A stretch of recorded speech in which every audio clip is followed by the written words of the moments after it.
Mesdames et messieurs, bonjour. Bienvenue à toutes et à tous sur les antennes de l'Intelligent TV. Vice-président du FPI, le Front populaire ivoirien, Pierre Dago Godé est au cœur de l'actualité politique en Côte d'Ivoire avec sa récente suspension des instances du parti. Cette sanction, il faut le préciser, intervient dans un contexte où il a engagé une procédure judiciaire visant à annuler le congrès du parti prévu les 8 et 9 novembre 2024, tout en étant lui-même candidat à la présidence du FPI. Il est notre invité pour cette nouvelle édition de votre émission Les Entretiens. Monsieur Pierre Dago, bonjour. Bonjour. Merci d'avoir répondu à notre invitation. C'est moi qui vous remercie pour me donner l'occasion de m'expliquer devant nos compatriotes. Alors, on le fait avec plaisir. Vous avez été suspendu, je l'ai dit, des instances du parti, du FPI. Réagissant à cette suspension dans certains médias, vous avez affirmé que cela démontre la peur du président Pascal Affi-N'Guessan et de son camp. Dites-nous de quoi ou de qui ont-ils peur et pourquoi? Voilà, mais c'est aussi simple que ça. Nous allons au 5e congrès. Donc, il y a eu 4 congrès précédents. Et on n'a jamais vu ce genre de problème se poser au Front populaire ivoirien. En réalité, Affi-N'Guessan s'est accoutumé à être candidat unique.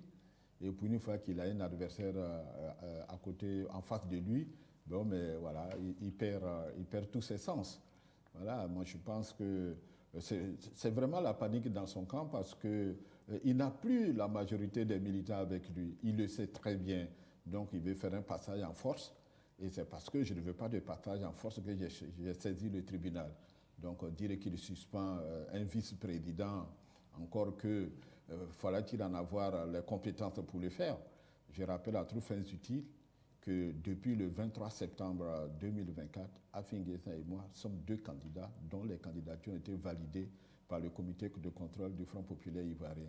Dès lors qu'il est candidat, il ne peut que gérer soit les affaires courantes ou attendre l'élection du nouveau président, ce qui n'est pas le cas. Il ne peut pas être à la fois joueur et arbitre.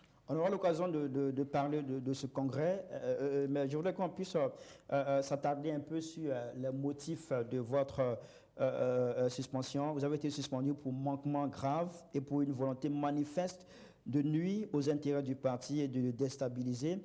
Est-ce que vous ne pensez pas que ces accusations sont quelque part fondées, notamment en raison de votre récente assignation en justice contre le FPI, qui pour certains pourrait aggraver les divisions au sein du parti? Écoutez, c'est Affi qui a montré la voie. Il a été le premier à saisir le tribunal contre ses propres camarades du Front populaire ivoirien. Est-ce que ça empêchait le Front populaire ivoirien d'exister? En 2014, il l'a fait. La justice lui a donné raison. Il était bien content. Mais ça a affaibli le FPI. Mais pourquoi? La preuve, il est toujours président du FPI. Oui, il est président du FPI. Le FPI est toujours là. Oui, voilà pourquoi nous partons au 5e congrès. On a une partie du FPI qui se retrouve aujourd'hui au PPACI. Non, ça c'est un autre débat. Quelque part, le FPI a été divisé avec cette procédure qui a été engagée par FPI en 2014. Certains militants ont décidé de créer un autre parti, mais c'est leur droit. C'est ça le droit à la différence qui est inscrit dans le statut du Front populaire ivoirien. Vous êtes d'accord que cela a fragilisé aussi le parti? Non, si le FPI est fragilisé, c'est la faute à Affi, il est incompétent. Voilà pourquoi je veux devenir président du FPI pour donner une nouvelle vision, une nouvelle dynamique au parti. Est-ce qu'avec cette action judiciaire, vous ne fragilisez pas aussi le parti? Dans ce cas-là, supprimons la justice dans notre pays. C'est-à-dire que chaque fois qu'on va intenter un procès contre l'État de Côte d'Ivoire, on fragilise l'État de Côte d'Ivoire. C'est ce que ça veut dire. La justice est une institution qui est là pour tout le monde. Dans ce procès, je peux gagner comme je peux perdre.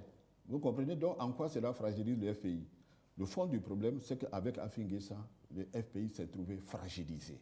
Et aujourd'hui, nous lui demandons d'appliquer le principe de l'alternance au pouvoir, qui est au cœur des statuts et règlements du Front populaire ivoirien. Après 23 ans, on considère qu'aujourd'hui, l'État est venu pour qu'il passe la main, maintenant qu'il ne veut pas. Mais alors, la compétition, mais une compétition régulière. Donc, il ne peut pas se cacher derrière. Quand vous lisez même sa décision, mais c'est la décision d'un autocrate. C'est-à-dire trouble grave, porter atteinte grave à l'image du parti, aux intérêts du parti. C'est lui qui définit les intérêts du parti. C'est le Congrès, ce n'est pas lui. Et il est candidat. À partir du moment où il est candidat, il ne peut même plus présider une réunion. À partir du moment où les candidats, que sa candidature a été validée, il ne gère que les affaires courantes. En réalité, pour simplifier... Est-ce qu'il perd sa qualité de président du parti? Oui, mais il est candidat. Dès que vous êtes candidat, tout s'arrête. C'est-à-dire que c'est le comité électoral qui prend la relève pour organiser les élections jusqu'à leur terme. Or, lui, il est candidat, mais en même temps, il est décideur. Ça ne fonctionne pas comme ça, la démocratie. Vous pensez qu'il y a une violation des lois? Oui, une violation de l'esprit même du Front populaire ivoirien. Et puis le Front populaire lui-même, il est dit dans ses statuts que c'est la démocratie pour tous. Et pour tous qui repose sur 5 principes. Mais la démocratie pour tous, il met ça où? C'est un principe démocratique qui veut que, quand on est candidat, on reste candidat jusqu'à ce qu'on soit élu. Mais vous ne pouvez pas être candidat et en cours de route modifier les règles du jeu. En fait, c'est ce qu'il est en train de faire. Et moi, personnellement, je trouve ça inégalant. Mais mieux, il cherche à personnaliser le débat. Or, dans les statuts, c'est bien écrit, le FPI a fait le choix de dépersonnaliser les débats. Donc, ce n'est pas un problème de Pierre Dabo-Godé et Afi N'Guessan, c'est un problème de vision. Afi n'a plus le ressort pour faire briller le FPI. C'est aussi simple que ça. Voilà. Depuis le 4e congrès, le FPI ne fait que reculer. Et c'est par rapport à cela qu'en 2021, j'ai pris la décision et je lui en ai parlé. Pour lui dire, Pascal, tu sais, de la même manière que Gbagbo t'a porté par la main au congrès de 2001 pour faire de toi le président du FPI, je vais être ton successeur, j'aimerais qu'au prochain congrès, tu me prennes la main pour me présenter aux militants. Il avait donné son accord. Mais aujourd'hui, il fait semblant. Je le lui ai dit en 2021, je le lui ai dit en 2022, je le lui ai dit en 2023.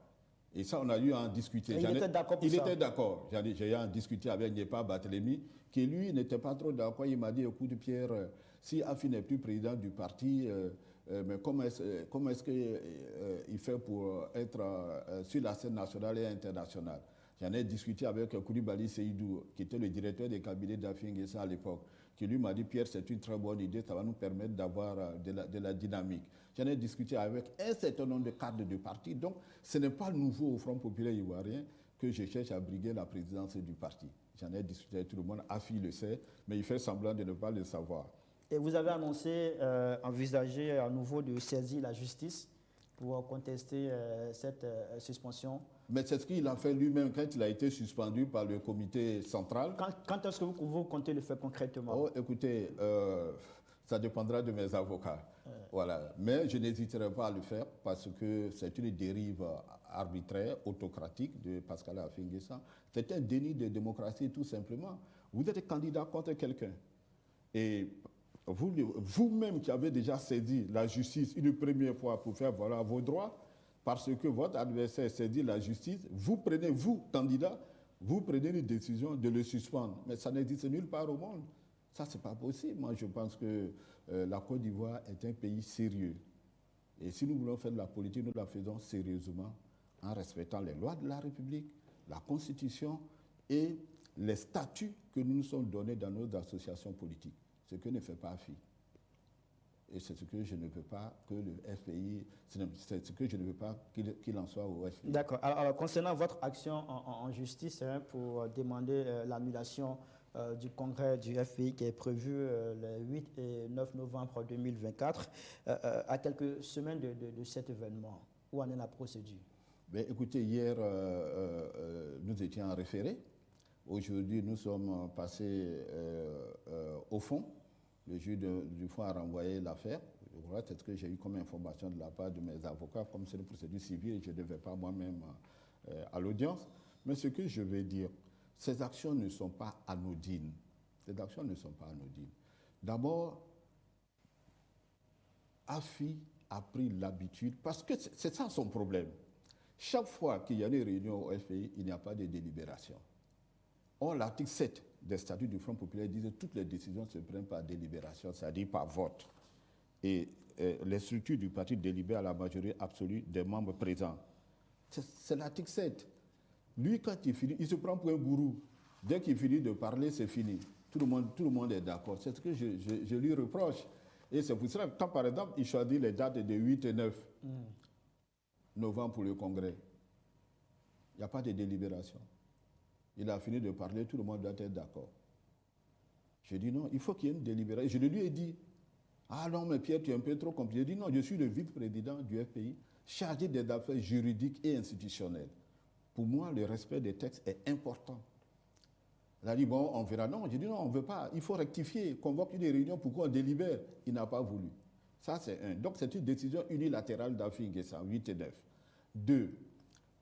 Quand il choisit le lieu du congrès, il n'y a pas de délibération. Il dit Yamoussoukro, mais on n'a pas délibéré. Quels sont les moyens qu'il met à la disposition des militants pour aller au congrès? Comment ils seront accueillis au congrès? Qui paye le transport? On n'a pas validé toutes ces choses. Mais, et puis, Monsieur Pierre, vous oui. saviez tout ça. Oui. Pour ce qui est des dates, des lieux. Voilà pourquoi je demande l'annulation du congrès. Mais vous saviez tout ça et puis vous avez postulé quand même. Oui, parce qu'il ne fallait pas être forclos, parce que c'était ça le piège. Maintenant que je suis... Parce que si vous n'êtes pas candidat, vous n'avez pas intérêt pour agir. Oh, je suis candidat, donc j'ai intérêt pour agir. Est-ce que ce n'est pas plutôt le timing qui vous pose problème? Mais non, je vous dis que vous ne vous dites pas que j'ai la majorité des militants. Vous n'avez pas assez de temps pour battre campagne, pour mobiliser les gens autour de votre candidature? Écoutez, on n'a pas besoin de faire campagne pour battre AFI. Depuis le 3 septembre 2023, donnez-moi une seule action de AFI sur le terrain. Il ne va même plus à Bongouanou pour rencontrer les militants. Et vous, quelles sont vos actions sur le terrain? Mais moi, je suis sur le terrain tous les jours. Il n'y a pas longtemps, j'étais à Gagnois, je viens de Daloa, j'étais à Tabou la semaine dernière. Je suis sur le terrain et je sais de quoi je parle. Voilà. Aujourd'hui, AFI a peur d'affronter les militants. Parce que depuis qu'il a perdu les élections dans le Moronou, il est rentré dans une sorte d'immobilisme qui le paralyse. Voilà, donc il devient nerveux, suspension d'intel, dérive, menace d'intérêt, mais ça c'est de l'enfantillage politique. Soyons sérieux. Non, monsieur, ce que je veux vous dire, pour parler sérieusement, moi je parle de la Côte d'Ivoire, je parle aux Ivoiriens. Notre pays est un pays sérieux, notre pays est le pays phare de l'UEMOA. Tous les actes que nous devons poser en politique doivent ressembler au niveau où est arrivé notre pays. C'est de ça qu'il s'agit. Ce n'est pas une affaire de AFI, de Dabo, etc. Non. Quelle est la vision d'AFI pour le FPI? Il n'en a pas. Moi, ma vision est toute simple. Faire du FPI une institution dans laquelle les militants sont pris au sérieux et dans laquelle on se respecte les uns les autres. Ça, c'est un. 2. En 23 ans de gestion de pouvoir, le FPI n'a pas de siège social. Sous Afi N'Guessan, ça fait 23 ans qu'il est président du FPI. Le FPI n'a pas de siège social. Pourtant, il a eu à manipuler tous les fonds qui ont été mis à la disposition du FPI pour que le parti fonctionne. Avant la crise post-électorale, le FPI n'avait pas de siège. Aujourd'hui, après la crise post-électorale, le FPI n'a toujours pas de siège. Moi, je vais donner un siège. Où est-ce que vous tenez alors vos réunions? Mais à la Fondation Memel Fautet, Jean Jaurès, qui est un don du Parti socialiste français. Quand vous lisez les papiers en tête du FPI, c'est marqué dessus siège provisoire. Mais ici, le provisoire commence à être permanent. C'est ça le problème. Donc, on pose des problèmes réels. Hein. Il faut créer une institution solide. Les hommes passent, mais il faut que l'institution reste. C'est ce qui est le plus important. Vous comprenez? Et en même temps, il faut faire la promotion des cadres du parti à tous les niveaux, de telle sorte que ceux-ci s'imprègnent des réalités du pouvoir en Côte d'Ivoire. Voilà un peu mon ambition. Alors, vous êtes candidat à la présidence du FPI, vous engagez une procédure judiciaire pour annuler le congrès. Certains se disent que c'est contradictoire, votre démarche est incohérente. Oui, non, mais c'est normal. Tout dépend. C'est une question de maturité politique. Voilà pourquoi je vous le dis. C'est pour ça que je vous le dis. Si celui qui pense que c'est contradictoire, c'est qu'il n'a rien compris. Nous voulons un congrès, mais un congrès dans la régularité. Il y a de nombreuses irrégularités. Nous demandons à la justice d'annuler ce congrès. Si la justice nous fait droit, nous choisirons une autre date pour le congrès.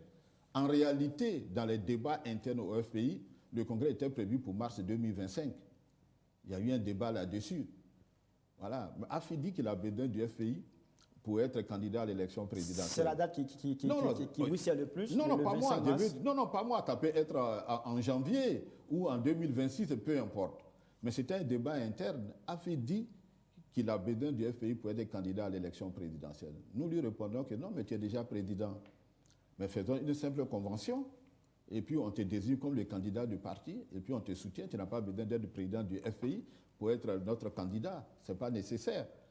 Ah là, il a changé de comportement. Or, une simple convention aurait suffi pour que AFI soit désigné comme le candidat du FPI à l'élection présidentielle, parce qu'il a dit dans les débats que lui, après l'élection présidentielle, s'il ne gagne pas, il ne compte pas diriger le FPI.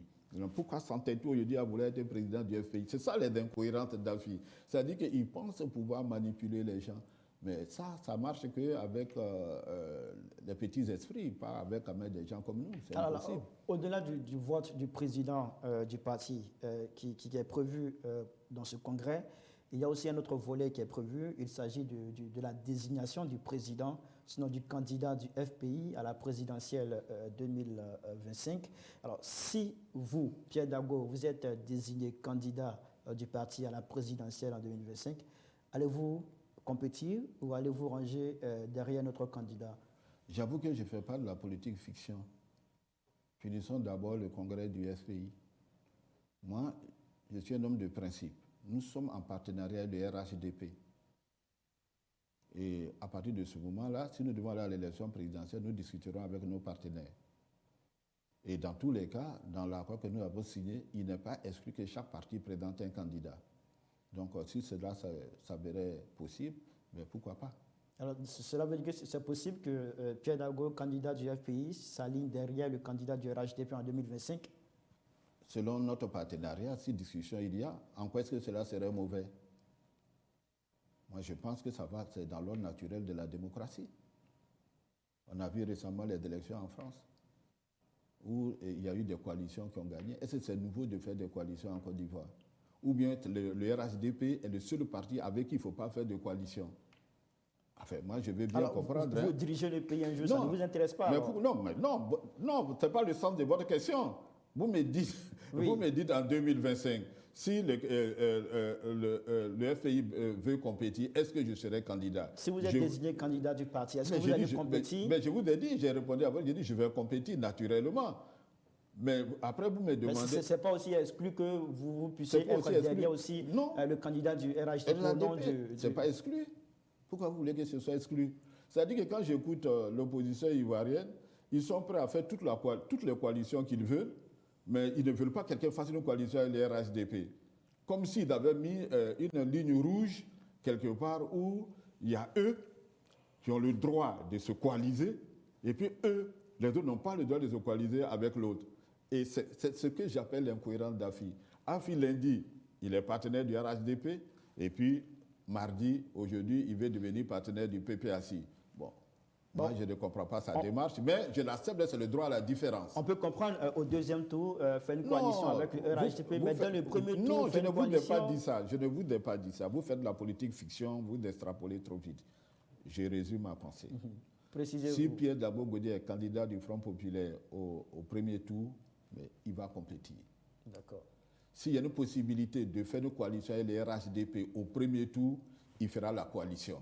S'il y a une coalition à faire au deuxième tour, il fera la coalition. Mon discours, il est clair, cohérent, point net. Voilà. On n'est pas obligé d'aller compétir à la présidentielle. Tout dépend. La politique, c'est une question des rapports de force. Voilà. Donc celui qui n'a pas compris, c'est là qu'il pense qu'il va aller à l'élection présidentielle pour se faire plaisir, mais ça, c'est son problème. Moi, ce n'est pas le cas. Et le Front populaire est trop sérieux. Si nous voulons aller à l'élection présidentielle, nous allons le débattre au Congrès. Et après le Congrès, nous allons préciser notre vision pour laquelle nous allons à l'élection présidentielle. Et puis, à partir de ce moment-là, le candidat... Mais je ne dis pas que Dabou Pierre est le seul qui peut être candidat du Front populaire à l'élection présidentielle. Il y a suffisamment de cadres au FPI, Isiaka Sangaré, Mme Christina Diobi, Mme Christine Conan, M. Komo Augustin, ancien ministre des Mines. Il y a tellement de cadres dans notre pays qu'il nous faut dépersonnaliser le débat. Le FPI appartient à tous ses militants. Et tout militant capable de porter notre chapeau en 2025 à l'élection présidentielle doit être encouragé dans ce sens. Alors, M. Pierre, pourquoi tenez-vous fermement à ce partenariat entre le FPI et le RHDP? Fermement? Pourquoi vous utilisez ce mot? On vous voit, on sent que non, parce que vous rentrez dans les discours d'Afi. Non, je ne rentre pas dans les discours d'Afi. Je le dis à partir de ce qu'on constate. Parce que les autres, certains... Écoutez, monsieur... Je vais préciser ma pensée. Allez-y. Il y a certains militants, cadres du FPI, qui ont décidé de se retirer de ce partenariat. Vous et certains militants avez accepté de rester dans ce partenariat. Donc, d'où l'idée de tenir fermement à ce partenariat. Non, c'est pas ça. Non, vous avez mal posé le problème, mais je vous comprends. Je vais vous expliquer. Je ne suis pas dans vous n'êtes pas au FPI, donc il faut que la politique du FPI. Oui, je vais vous expliquer. Ce que nous reprochons à AFI, ce n'est pas la rupture du partenariat. Il n'y a pas eu de délibération. C'est-à-dire, par exemple, moi, pour me suspendre, quand ils ont fait le dernier comité central extraordinaire, ils ont mis 228 pour, 7 abstentions et 3 bulletins et 3 oppositions. C'est ça la délibération. Or, dans le cas du partenariat, il n'y a pas eu de réunion où on a fait ce genre de vote. Il veut nous imposer, lui, son idée, lui, son échec de Bongouanou. C'est ça. C'est ce que nous ne voulons pas. Ça, vous l'avez dit. S'il veut, on se retrouve, puisqu'on va au Congrès, mais le Congrès décidera. D'accord, ça vous l'avez dit. Je demande, pourquoi vous tenez à ce partenariat avec le RHDP? Question de cohérence. Je vais vous dire pourquoi. Allez-y. Nous avons débattu du partenariat au sein du FPI, en long et en large, des semaines, des nuits et des mois. J'ai dit, et tout le monde connaît ma position au FPI, j'ai dit le partenariat, le plus fort bouffe le plus faible. Est-ce que le FPI est suffisamment fort pour faire le partenariat avec le RHDP? AFI dit oui. OK. Qu'est-ce que nous visons dans le partenariat? Il dit non. Dès lors que le PPACI est en partenariat avec le PDCI, il est important que le FPI soit en partenariat avec le RHDP. C'était sa vision. Je lui ai dit, mais dans ce cas-là, passons au vote. Il n'y a pas eu de vote. Il n'y a pas eu de vote. Mais dans le cadre du partenariat, quand on va aux élections locales, il est précisé que vous faites un partenariat dans les régions où cela est possible. Vous comprenez? Chez nous, moi, j'étais à Yopougon. Demandez aux militants de Yopougon. J'ai été le dernier à Yopougon à être convaincu qu'il fallait aller au partenariat avec M. Adama Bictogo. Ils le savent tous. Je leur ai dit non. N'allons pas au partenariat avec les RHDP. Parce qu'il faut que je le dise pour que les gens sachent pourquoi je tiens à ce partenariat. Je dis non, que le RHDP à Yopougon est plus fort que nous. Moi, ce qui m'intéresse, quel est le poids réel du FPI à Yopougon? Allons-y nous-mêmes.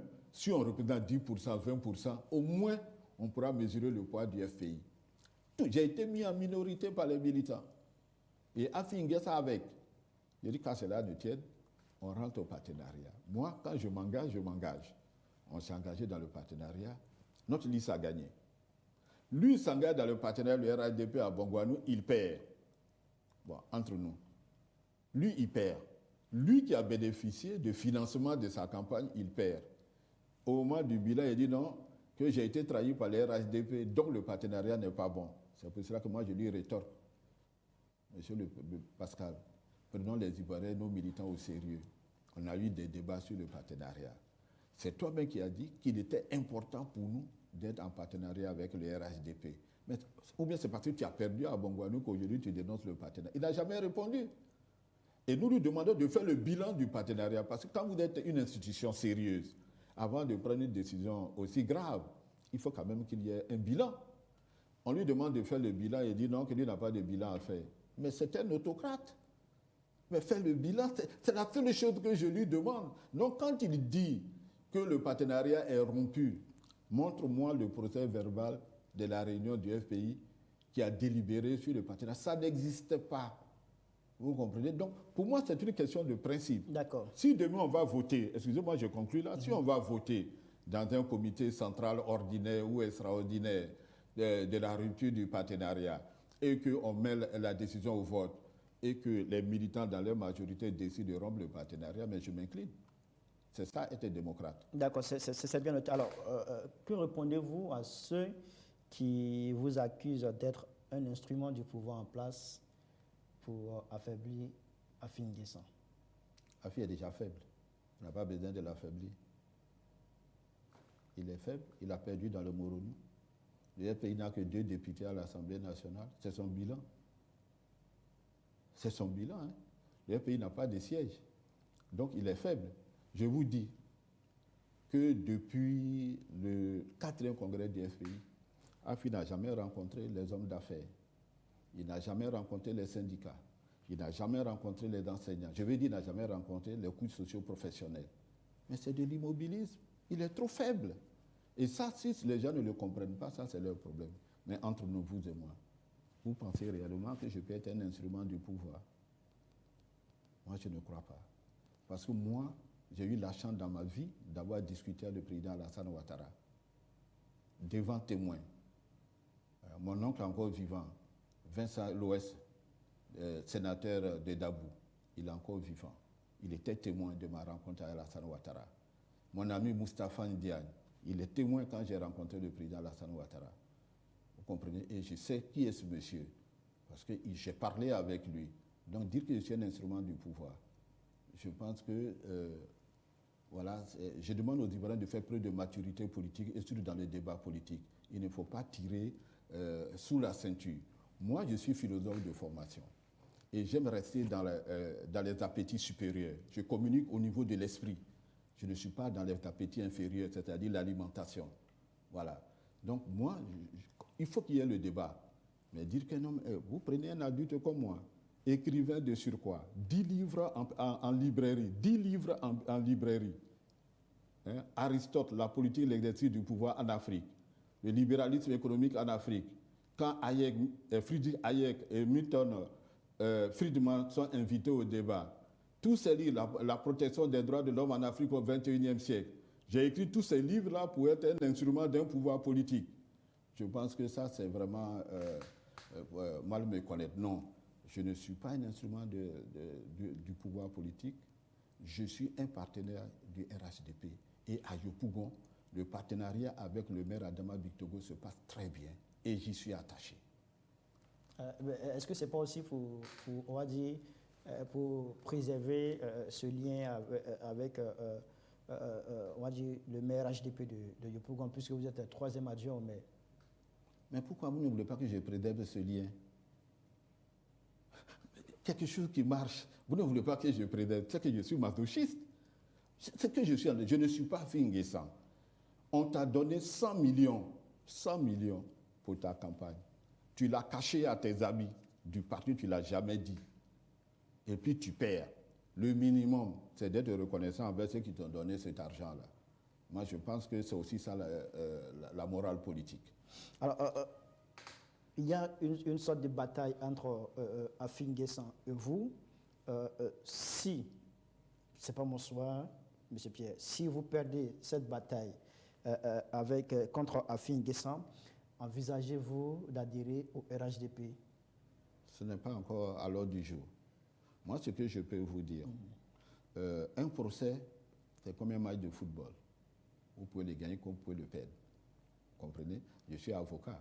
Donc j'ai l'habitude de gagner des procès comme j'ai l'habitude de perdre des procès. Donc pour moi, ce ne sera pas la fin du monde. Vous comprenez? Je suis militant du FPI. Si je gagne le procès, je reste militant du FPI. Ça, en tout cas, soyez-en sûrs. C'est-à-dire que... Et si vous le perdez, vous restez militant du FPI? Oui, je suis militant du FPI. Parce que vous croyez aux décisions que AFI a prises de me suspendre là? Est-ce qu'il peut les appliquer? Là, après, je suis sur le plateau avec vous. Je le mets au défi de venir dessaisir la justice pour m'empêcher de parler. Il va perdre, il le sait. Je vous dis qu'Afi ne représente plus rien aujourd'hui. Afi, il est à la fin de sa carrière politique. C'est-à-dire, Afi ne comprend pas, ne comprend pas le cycle politique. Voilà 30 ans qu'il est revenu sur le Moronou. Il a été maire en 90, il a été député, il a été président du conseil régional. On est en 2024, c'est-à-dire, depuis 1990, il fait la politique dans le Moronou. Mais 30 ans après, la courbe baisse. Donc c'est le déclin politique. C'est le déclin politique. Et il ne comprend pas cela. Il est attaché. En 23 ans, c'est pas quand même un peu fort de lui dire. Mais je vous l'ai dit, c'est mon camarade de parti. Ce n'est pas de l'animosité. Mais je le lui dis en face, il me connaît au FPI. Il sait que moi, je ne parle jamais dans le dos des gens. J'aime leur dire les choses d'en face. Vous comprenez? Afi, c'est 23 ans. Est-ce qu'on peut parler de déclin politique pour quelqu'un qui est toujours député à l'Assemblée nationale? Oui, mais je ne suis pas sûr qu'il sera réélu en 2026. Ah bon? Parce que dans le Moronou, déjà, il a été battu de 10 000 voix par Mme Aka Véronique. 10 000 voix. Ça veut dire que c'est vraiment le déclin qui a commencé. Regardez maintenant comment il gère le FPI. Pour une petite compétition à l'intérieur du parti avec Pierre Dabo-Godé, regardez dans tous les sens où il va. Moi, je rigole tous les jours. J'ai dit, mais Afi, mais enfin, Pascal, je ne te reconnais plus. Quand je l'appelle, il ne prend plus son téléphone. Avant-hier, j'ai appelé son porte-parole, Nyepa Batlemi. Je ne sais même pas comment il fait pour choisir ces hommes-là. Nyepa Batlemi, il était le vice-président du FPI à Tabou, aux élections locales. Il a préféré des candidats indépendants. Parce qu'il dit qu'en portant l'étiquette de FPI, les gens ne voteraient pas pour lui. Et il est indépendant. Et il perd avec 4% des voix. Et lui, on fait sa promotion comme porte-parole. Est-ce que vous voyez un peu cette logique-là? On ne peut pas quand même nommer un bras cassé. Nyepa ne peut rien apporter au FPI. Rien. À Tabou, il a eu 4%. Et en candidature indépendante. Et il devient porte-parole du FPI. C'est de ça que je ne veux pas. Vous êtes frustré? Non, pas frustré. Un homme politique n'est jamais frustré. Mais je vais dire que quand on veut faire la promotion, j'aurais voulu qu'il choisisse ça, des gens beaucoup plus performants, plus percutants, voilà, pour porter le maillot du FPI. AFI, aujourd'hui, malheureusement, soit il se recycle, et puis il rebondit autrement. Parce qu'un bon leader, c'est celui qui est capable de transformer une défaite en victoire. Ce qu'il ne sait pas faire AFI. Il a perdu dans le Moronou. AFI n'est pas un bon leader. Non, il a perdu dans le Moronou, il a perdu tous ses sens. Il tire partout sur tout le monde. Moi, il me suspend. Mais lui-même, il sait très bien, quand il me suspend, il sait que je vais rigoler. Parce qu'il me suspend en violation des textes. Il me dit que je suis désormais militant de base. Mais un militant de base ne peut pas être convoqué par le comité de contrôle pour être suspendu.